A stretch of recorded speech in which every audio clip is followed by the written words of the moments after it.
तुम एकदम में से झंडू हो का? कुछ बताओ तो, मैंने पूछा। बात यह है, जरा इधर आओ, एक किनारे।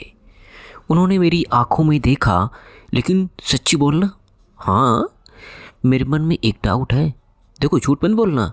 चौधरी राम यादव तुम्हारे दोस्त मुकुंद यादव के यहाँ चाय पीते हो? बर्फी वाले सीताराम यादव से भी तुम्हारी घुटती है, हम देखे हैं। एक और फंटूस तुम्हारे आगे पीछे घूमता है, रामावत यादव। कल कोई बोला कि दिल्ली में कोई यादव है जिसकी किताब में 80 चरितम की घोषणा है। अब यह बताओ, तुम भी तो यादव नहीं हो? मुझे हंसी आ गई उन्हें सुनकर। देखो गुरु, हंसो मत, हमें तुम्हारे खून में कुछ फर्क मालूम हो रहा है, बस इतनी सी बात है। तुम उस दिन गोपाला की दुकान पर मंडल मंडल काहे चिल्ला रहे थे?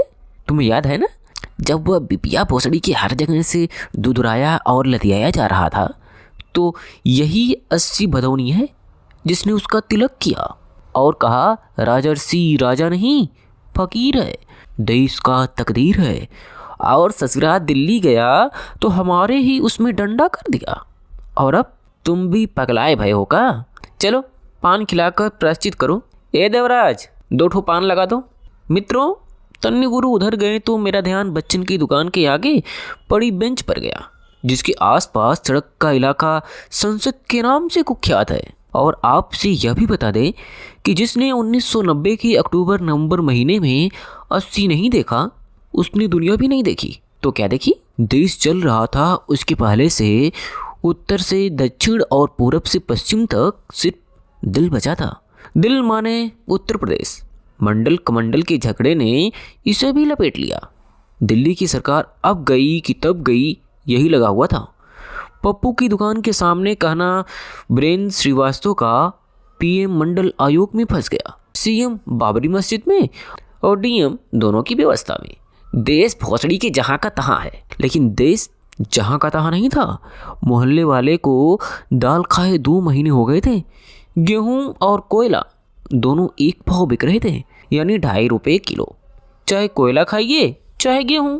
इसी हालत में सबकी नज़र वामपंथी पार्टियों की तरफ थी। देखो वे क्या करते हैं।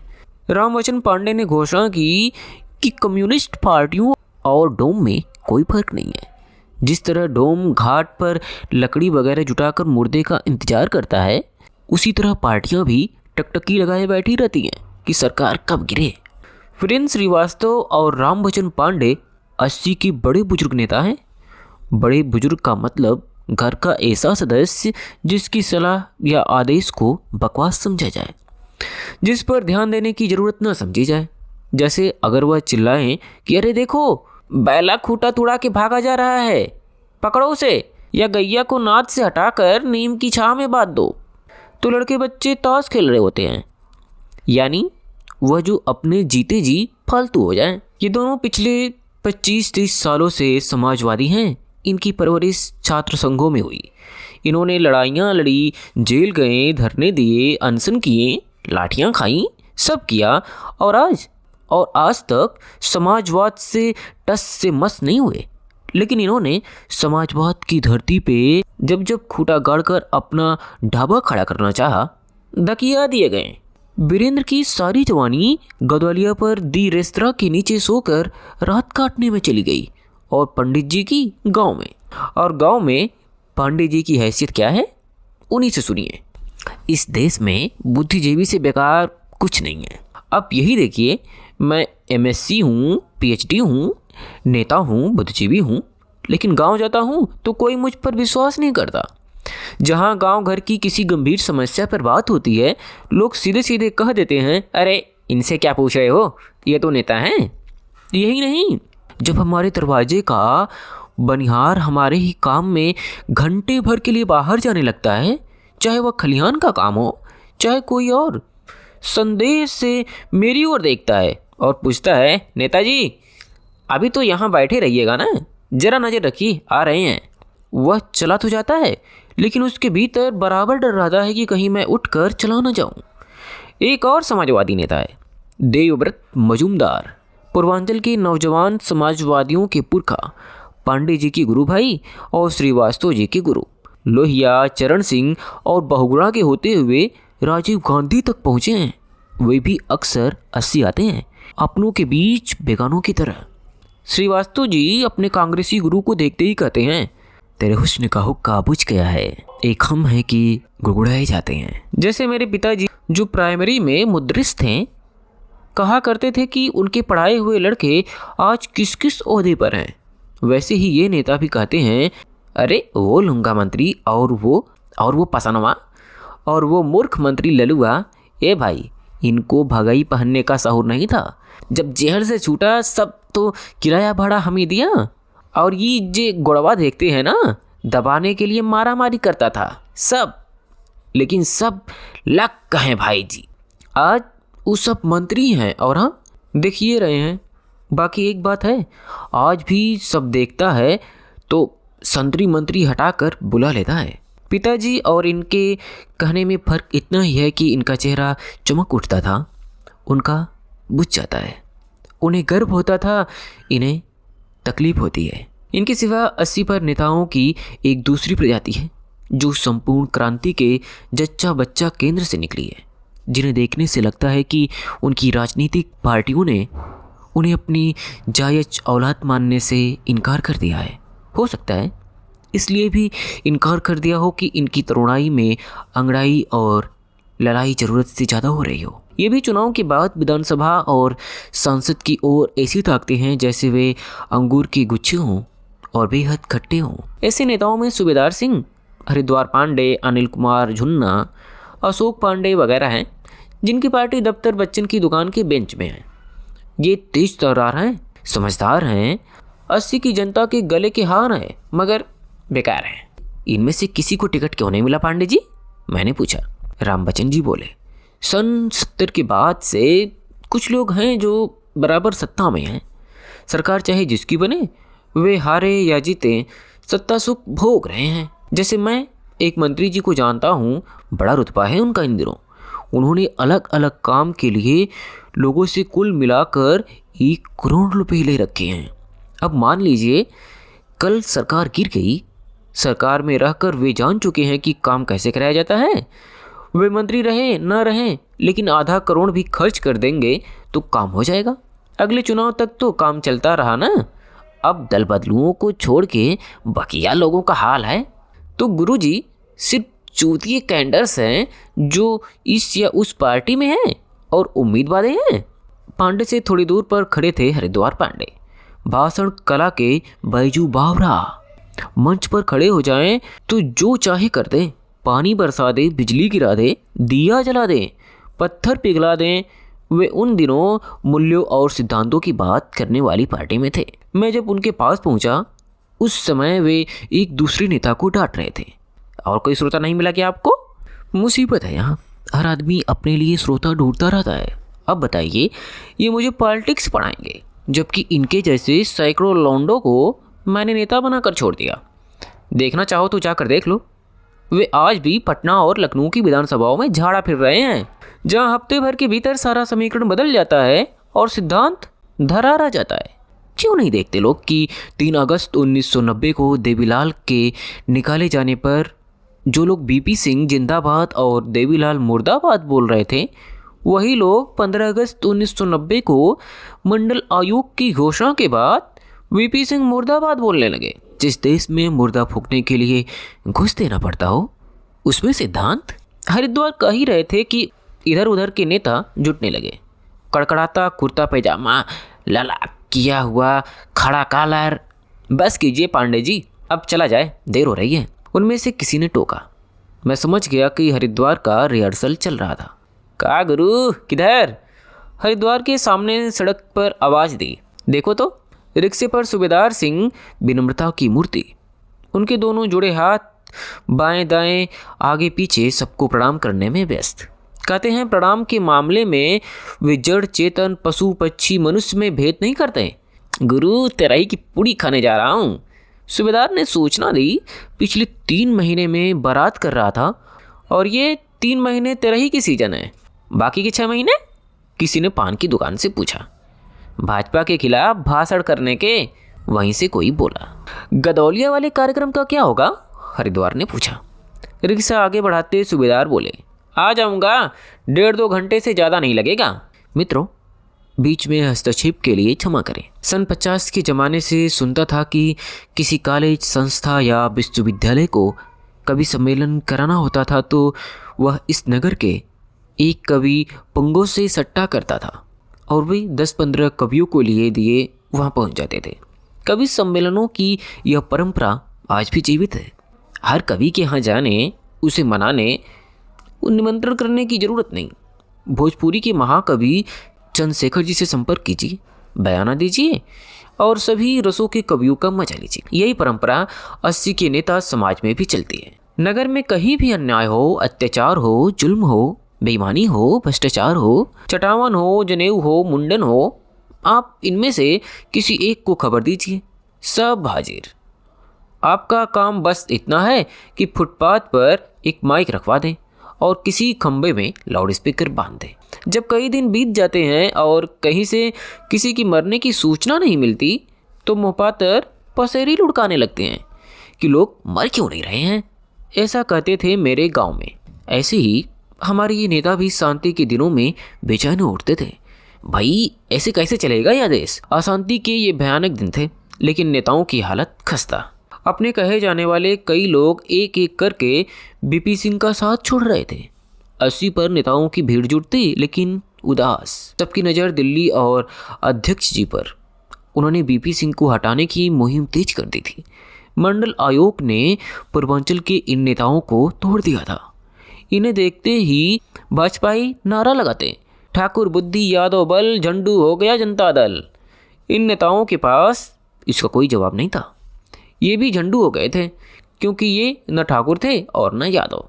इन्होंने सारी जिंदगी विपक्ष की राजनीति की थी, लेकिन बदले हालात में इन्हें अपने लिए दो टूक जगह नहीं सूझ रही थी। इसी बीच हर हर महादेव की जगह जय श्री राम ने ले ली। पप्पू की दुकान में भांग और चाय की खपत बढ़ गई। 80 के सभी आदिवासी राम भक्त हो गए और कार सेवा की तैयारी में लग गए। 23 अक्टूबर को आडवाणी की गिरफ्तारी ने सनसनी पैदा कर दी। शंख, घड़ियाल, आतिशबाजी, मसाल, नारे 80 की दिनचर्या बन गए। कार सेवकों के जत्थे निकालने वाले वही लोग थे जिनके साथ इनका रोज का उठना बैठना था। मंदिर मस्जिद के मामले में ये नेता सरकार के साथ थे, लेकिन मंडल आयोग ने इन्हें तमाशाबीन बना दिया था। गोपाल पान वाले की दुकान के सामने सूटी ठोकते हुए रामबचन पांडे ने कहा, पूरा देश एक भयानक हादसे से गुजर रहा है। आप यहाँ खड़े हैं और कौन जाने कोई आतंकवादी आपकी ताक में कहीं छुपा हो। आप यहाँ बैठे हुए हैं, कौन जाने आपकी सीट के नीचे बम रखा हो। आप यादव के समर्थन में बोलिए, बाभन मार देगा। बाभन के समर्थन में बोलिए, यादव मार सकता है। आप दाढ़ी रखे हुए हैं, हो सकता है मदनपुरा या कई सड़कों से गुजरते हुए बच जाएं, मगर हिंदू मोहल्ले से भी बच निकलेंगे इसकी कोई गारंटी नहीं है। देखिए उस पटरी पर केसरिया पट्टा बांधे चीखते चिल्लाते लोगों का जुनून। पांडे जी, मैं हरिद्वार की ओर मुड़ा। अगर प्रोग्राम बनाइएगा तो कार सेवा के बहाने हम भी तमाशा देखने अयोध्या चलें। बिल्कुल नहीं, हरिद्वार ने दृढ़ता से कहा। हम संजय हैं, हमें दिव्य दृष्टि प्राप्त है। हम यहीं से सारी दुनिया देख रहे हैं। हम में यह क्षमता इसलिए है कि हमें बनारस दक्षिणी से चुनाव नहीं लड़ना है, विधायक नहीं होना है, मंत्री होने की ख्वाहिश नहीं है। हमें कार नहीं चाहिए, हवाई जहाज नहीं चाहिए। ये सारी आकांक्षाएं और अपने आंखों की ज्योति हर लेते हैं। हमें कुछ दिखाई नहीं देता। जैसे मंत्री जी के आने के पहले सड़क की सफाई होती है, कूड़ा करकट फेंक दिया जाता है, चूना और डीटीटी छिड़का जाता है। मंत्री जी गुजरते हैं तो उन्हें सारा कुछ साफ सुथरा नजर आता है, लेकिन हमें तब भी और अब भी गोपाल की दुकान के नीचे नाली में बह रही गंदगी नजर आती है। क्यों? क्योंकि मुझे अपनी साइकिल और स्कूटर से संतोष है। दूसरी बात यह है कि हमारे दिल दिमाग के तंतु कहीं ना कहीं जीवित है। इनमें हमारे संस्कार है, जाति है, धर्म है। जब 1.5-2 करोड़ लोग जय श्री राम, जय श्री राम एक साथ गाना शुरू करेंगे तो हमारे ना चाहते हुए भी अपने आप हमारे मुंह से निकल पड़ेगा। और फिर कहीं आंसू गैस, लाठीचार्ज और गोलियां चलनी शुरू हुई तो सारे राम भक्त हमें भारत की जनता लगने लगेंगे। और रामलला की दया से कहीं 2-4 डंडे हम भी खा गए तो हो गए धर्मनिरपेक्ष। इसलिए हम यहीं खड़े खड़े कार सेवा देखेंगे। एक मज़ेदार बात और गौर करने की है, जब पिछले दिनों दाल 24 रुपये किलो बिक रही थी तो 20 लाख की आबादी वाले इस शहर में एक भी ऐसा आदमी आपको मिला जो उसके खिलाफ सड़क पर चिल्लाया हो? मेरी तो मान लीजिए कि पार्टी है, मैं उसके अनुशासन के बाहर नहीं जा सकता, लेकिन ये जो सड़क के उस पार नाच गा रहे हैं कहाँ थे उस समय? ये नहीं बोल सकते थे क्योंकि बनियों की मुनाफे का मामला था। पांडे जी चुप हो गए क्योंकि रामधुन की आवाज़ें ऊंची हो गई थी। कर्फ्यू के पहले की शाम, शायद 28 अक्टूबर 80 का, हर कारसेवक अयोध्या की रामलला के साथ हॉटलाइन पर प्रत्येक 10 मिनट पर नई नई अफवाहें। अडवाणी नज़रबंदी से फरार अयोध्या में अटल बिहारी गिरफ्तार, मुलायम सिंह को दिल का दौरा, अयोध्या में तैनात सेनाओं में बगावत, वीपी सिंह अस्पताल में, गई रात रामसेवक हनुमान जी ने गदा से मस्जिद की गुंबद उड़ा दी। रामलला ने कार सेवकों की कमान खुद संभाल ली है, आधी आधी। दूसरी ओर सड़क पर छाछ, करताल, शंख, थाली जैसे बाजू समेत कुछ बच्चों का जमावड़ा। बड़े बूढ़े राम भक्त पहले ही अलग अलग रास्तों से अयोध्या के लिए रवाना किए जा चुके हैं। कुछ हैं जो अयोध्या के रास्ते में गिरफ्तारी दे चुके हैं और कुछ यही देंगे। इस पार की पब्लिक को सुनाकर अशोक पांडे ने कहा, बचपन में एक कहावत सुनते थे, परले राम कुकुर के पारले, खींच खींच के केले गए खाले। तब इसका मतलब समझ में नहीं आया था, लेकिन आज आ रहा है। राम कुकुरों के पाले पड़ेंगे तो उसका अंजाम वही होगा जो नजर आ रहा है। मित्रों, अशोक पांडे नेता हैं, जनप्रतिनिधि नहीं। जनप्रतिनिधि तो 80 पर एक ही शख्स है, रामजी राय, जो बच्चन की बेंच पर बैठा वह सारा तमाशा देख रहा था। रामजी राय को कई चीज़ों से परहेज है, खड़ी बोली से, फूलमाला और माइक से, मंच और लाउडस्पीकर से। उन्हें भोजपुरी गालियों का माइक टाइसन कहा जाता है। यह भी कहते हैं कि नगर सेठ ने कभी अखबारों के जरिए यह ऐलान करवाया था कि कोई रामजी राय से एक भी ऐसा वाक्य बुलवा दे जिसमें गाली न हो, उसे 1.25 लाख रुपए का इनाम। और आज भी वह इनाम अपनी जगह है। जब 80 के सभी नेता वीपी सिंह को गच्चा दे गए थे, अकेले राय साहब थे जो रजबा की डूबती नैया को डंडा संभाले हुए थे।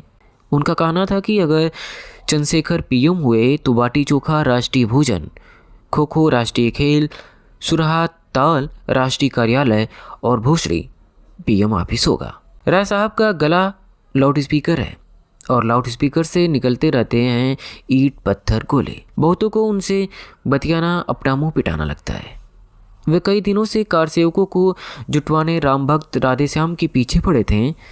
वे 80 के यूनिफॉर्म में बेंच पर बैठे बैठे जिस किसी फालतू लड़के या भिखमंगे या साधु को देखते बुला लेते, यहाँ क्या उखाड़ रहे हो, अयोध्या क्यों नहीं जाते? देखो, अगर रास्ते में पकड़े गए तो बढ़िया बढ़िया पूरी कचौड़ी, मिठाई, मोहन भोग मिलेगा। और अगर कहीं राधेश्याम की सरकार आ गई तो स्वतंत्रता सेनानियों को पेंशन मिलती है, वैसे ही पेंशन भी मिलेगी। और अगर लाठी गोली खा के बोल गए सड़क कहीं गया नहीं है, इस 80 पर भोसड़ी के दांत निपोरे गली गली घूम रहे हो, विश्वास न हो तो पूछे राधेश्याम से। राय साहब को देखते ही सारे राम भक्त हाथ जोड़ लेते थे। अब तक 80 की फिनामना बन चुके राय साहब अकेले दम उनकी हालत बिगाड़ के रख दी थी। उस शाम कारसेवकों के जत्थे का नेता नारे का पहला बंद बोलता, रामलला हम आएंगे। जुलूस के बोलने से पहले ही इधर से राय साहब का लाउड स्पीकर बोलता, मस्जिद वही बनाएंगे। उधर से बच्चा बच्चा राम का, इधर से भाजपा के काम का। वे जब तक संभले तब तक बेंच पर खड़े होकर राय साहब चिल्लाते, रामलला तुम मत घबराना, हम तुम्हारे साथ हैं। कंधे पर रामनामी गमछा, माथे पर चंदन की रेखाएं और चेहरे पर शांति और विश्वास की ऊर्जा। कौन कहता कि राय साहब राम भक्त नहीं है? उनका यह जलवा 80 की पब्लिक तक देखती रही जब तक कार सेवक खेत नहीं रहे। मित्रों, 30 अक्टूबर से लेकर 8 नवंबर के बीच वह सारा कुछ हुआ जिसका इंतजार था। सरजू की जगह अयोध्या में खून की नदी बही, मस्जिद के ऊपर भगवा ध्वज लहराया। रामलला ने इनालिया कहा कि अगर हमारा घर नहीं बना तो तुम्हें क्या, कोई भी सरकार नहीं टिकने पाएगी। जट टूटा, एक सरकार गिरी, दूसरी सरकार बनी तो क्या? बनती सी नजर आई। और इधर 80 पर कर्फ्यू लगा हुआ और फिर हट भी गया। मैं जब शाम को पहुंचा तो हर तरफ जय श्री राम जय श्री राम। पप्पू की दुकान में भांग और चाय के लिए लोगों की धक्कापेल, लेकिन बच्चन की बेंच खाली। एक भी नेता नजर नहीं आया। अकेले राम बच्चन एक किनारे खड़े होकर खैनी ठोक रहे थे। उन्होंने मुझे देखते ही कहा, सब लोग दिल्ली लखनऊ गए हैं, कुछ सरकार बनवाने और कुछ अगले चुनाव की तैयारी में, और कुछ यह देखने कि फायदा किधर है। आइए बैठते हैं। हम बाहर ही बेंच पर बैठ गए। ऐसा लग रहा है जैसे एक बड़ी बारात आई हो। जगह जगह टेंट खड़े रहे हों। 10,000 बाराती, इधर 5,000, उधर 4,000, यहाँ 7,000, वहाँ कड़ाह चढ़े हैं, हलवाई लगे हैं, कंबल दिए जा रहे हैं, बिस्तरे बट रहे हैं, कीर्तन हो रहे हैं, नाच गाना चल रहा है। महीनों से व्यवस्था में पुलिस लगी है और 7 नवंबर को बारात विदा हो गई। देश हल्का महसूस कर रहा है और बारातियों के चेहरे पर कोई खुशी नहीं। वीपी सरकार यही बाराती थी। उन्होंने चैतन्यपूर्ण हथेली मेरे आगे की। लेंगे? नहीं, पान खाया है अभी। सुनाते चलिए। सुनाना क्या डॉक्टर साहब, गांव में भी बनिहार ठीक किया जाता है साल भर के लिए। माना जाता है कि साल भर फसल ठीक रहेगी, हम निश्चिंत रहेंगे, बीच में यह दगा नहीं देगा। मगर यहाँ 5 साल कौन कहे 6 महीने में ही टें बोल जाते हैं। एक से बढ़कर एक है। जरा हर एक की सूरत देखिए। गाय कैसी दूही जाती है पता नहीं, धोने के लिए किधर बैठना चाहिए, थन की छिमी कैसी पकड़नी चाहिए, बछड़े को कब लगाना चाहिए, किधर से लगाना चाहिए, कब हटा लेना चाहिए, कुछ पता नहीं। और चाहते हैं कि बाल्टी में 5 लीटर दूध आ जाए। ये सब तो ठीक है पांडे जी, हम आपसे आपकी नेता के बारे में सुनना चाहते हैं। बीपी के बारे में? मैंने सीधे पूछा। पांडे जी हंसे। आप भी तो गांव के हैं, जानते हैं घरों में मालिक कौन होता है। जो गाय भैंस दूहना जानता हो, खलिहान में चोरी न कर सके, रुपए पैसे चुराना न जानता हो, जितना दे दिया जाए गिन न जाने या न जाने, उसे संदूक में ज्यों का त्यों रख कर ताला लगाना जरूर जानता हो। तो डॉक्टर साहब, जनता धूर्त को नहीं मूर्ख को चाहती है। यह कोई पसंद नहीं करता कि आप जिस सीढ़ी से चढ़ें ऊपर पहुंचने के बाद उसे गिरा दें। मान लीजिए ऊपर पहुंचने के बाद कोई आपको झोंक दे, अगर सीढ़ी रहेगी तो किसी न किसी डंडे से संभल भी सकते हैं, झोंकने वाले से लड़ भी सकते हैं। लेकिन जब सीढ़ी ही नहीं है तब नीचे धड़ाम से गिरेंगे और उठने के लायक भी नहीं रहेंगे। और जानते हैं सबसे बड़ी गलती क्या की उन्होंने? आपने अपनी लड़ाई शुरू की थी खेतों से, खलिहानों से, यानी उत्पादन की ज़मीन से, जहाँ चीज़ें पैदा की जाती है। यह वह ज़मीन थी जहाँ कांग्रेस भाकपा लाचार हो गई थी। आपके आगे भाजपा घिघिया रही थी, भीख मांगने की स्थिति में थी। अच्छा 5 सीटें दे दो, 4 ही दे दो, कोई बात नहीं 2 ही दे दो। लेकिन आप वहाँ से चले आए बाज़ार में, शहर में जहाँ चीज़ें बेची जाती है। ये आपकी लड़ाई का मैदान नहीं था, यह वह मैदान था जहाँ किसी भी सूरत में वे आपको ले आना चाहते थे और चले आए आप। नतीजा आपके सामने है। कहते कहते अचानक खड़े हो गए पंडित जी। आप तो रहेंगे अभी, मैं नहा निपट कर आ रहा हूँ। अगली शाम पता चला कि पांडे जी भी पटना 80 नशे में चूर था। थोड़ा भांग के, थोड़ा जय श्री राम के और रहा सहा अध्यक्ष जी के सरकार के। 80 के किनारे 2 लोग बलिया के थे, जो कितने बनारस के कहना मुश्किल था। पूरा माहौल पिकनिक और जश्न का था। उस रात हर 80 वाले के घर में एक बगीचा हो गया था, जिसमें मकुनी और चोखा और अरहर की गाढ़ी दाल बनने जा रही थी। जाने कैसे मेरे पाँव अपने आप घाट की ओर बढ़ चले। एक मुद्दत के बाद और जा पहुँचे उसी बोधि वृक्ष के नीचे जहाँ 2 साल पहले जनता के बीच बैनर तले कवि सम्मेलन हुआ था। नामवर जी की पृष्ठभूमि के अवसर पर तब नागार्जुन थे, त्रिलोचन थे, केदारनाथ सिंह, अरुण कमल, भागवत रावत, अब्दुल बिस्मिल्लाह और भी कई लोग। आज कोई नहीं था। मैं था और खजड़ी पर गाता एक जोगी। इसे पहली बार देख रहा था। हवा में गांजे की खुनक थी और उसके बगल में बैठी एक विदेशी लड़की खजड़ी पर पड़ने वाली उंगलियों की हरकत को बड़े गौर से निहार रही थी। सुनो सुनो रे दुनिया वालों, यह जग बना है लकड़ी का, जीते लकड़ी मरती लकड़ी, देख तमाशा लकड़ी का। इस मौसम में भी दुधलके में 10-5 लोग घाट पर नहा रहे थे। लहरों के हलकोरे सुनाई पड़ रहे थे और गाए जा रहा था जोगी धुनी रमाए। पूरे बदन पर राख पोते, जटाजूट बढ़ाए और गांजे में लहराते तरन्नुम में, ए दुनिया वालों, वह पालना लकड़ी है जिस पर बचपन में सोए थे। वह गुल्ली डंडा भी लकड़ी है जिसमें खेले थे। वह पटरी भी लकड़ी है जिसे लेकर मदरसा गए थे। वह छड़ी भी लकड़ी है जिससे मुदर्रिस की मार खाई थी। ब्याह का मंडवा भी और पीड़ा भी लकड़ी है जिस पर ब्याह रचाया था। सुहाग की सेज भी लकड़ी है जिस पर दुल्हन के साथ सोए थे। और बुढ़ापा का सहारा लाठी भी तो लकड़ी है। ए दुनिया वालों, अंतकाल जिस टिकटी पर मसान जाते हो, वह जिस चिता पर तुम्हें लिटाया जाता है, वह सब लकड़ी है। ए दुनिया वालों, वह संसार कुछ नहीं, सिर्फ लकड़ी का तमाशा है। मित्रों, मुझे यह कहते हुए लाज है, न शर्म है। मानव जोनी से बढ़कर बेकार जन्म किसी जीव का नहीं। उसमें भी अगर पढ़ लिख गया तो गया काम से, और लिख पढ़ कर भी कहीं लेखक कवि हो गया तो कौड़ी का 3 समझिए। हर बात में अर्थ हो ना हो तब भी अर्थ। अब इसी निर्गुण को लीजिए। बुरा हो मेरा कि मुझे लगने लगा Connaught Circus Delhi, Chowringhee Calcutta, Churchgate Mumbai वगैरह वगैरह चौराहे ज़रूर हैं जिनके लिए दुनिया सोने की है, चांदी की है, तांबे या कांसे की है, इस्पात की है, लेकिन अपना भी एक चौराहा है जो दुनिया को लकड़ी का समझता है।